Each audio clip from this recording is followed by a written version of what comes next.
Indo Irish हॉस्पिटलची कामगिरी कौतुकास्पद.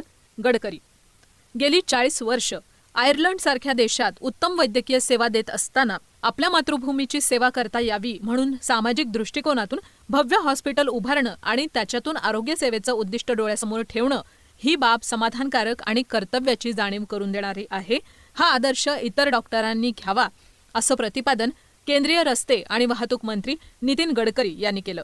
डॉक्टर दिलीप जोंधळे आणि डॉक्टर वसुधा जोंधळे यांनी शहरातल्या तपोवन रोड या ठिकाणी सुरू केलेल्या इंडो आयरिश हॉस्पिटलचा लोकार्पण सोहळा सोमवारी मंत्री नितीन गडकरी यांच्या हस्ते झाला. त्यावेळी ते बोलत होते. यावेळी गडकरी म्हणाले, आतापर्यंत आपल्या देशातले डॉक्टर आणि इतर सुविधा देणारी मंडळी परदेशात गेल्यानंतर त्याच ठिकाणी स्थायिक होतात.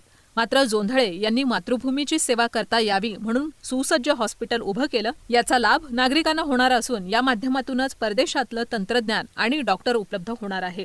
ही महाराष्ट्राच्या दृष्टीनं मोठी बाब आहे. प्रास्ताविकात हॉस्पिटलचे संचालक डॉक्टर दिलीप जोंधळे म्हणाले, मी 33 वर्ष परदेशात वैद्यकीय सेवा दिली, मात्र आपल्या मातृभूमीची सेवा करता यावी म्हणून मी आता नगरला स्थायिक झालो आहे. मी आणि माझी पत्नी आता या हॉस्पिटलच्या माध्यमातून रुग्णसेवा देणार आहोत. उपस्थितांचं स्वागत यश जोंधळे यांनी केलं, तर आभार डॉक्टर वसुधा जोंधळे यांनी मानले.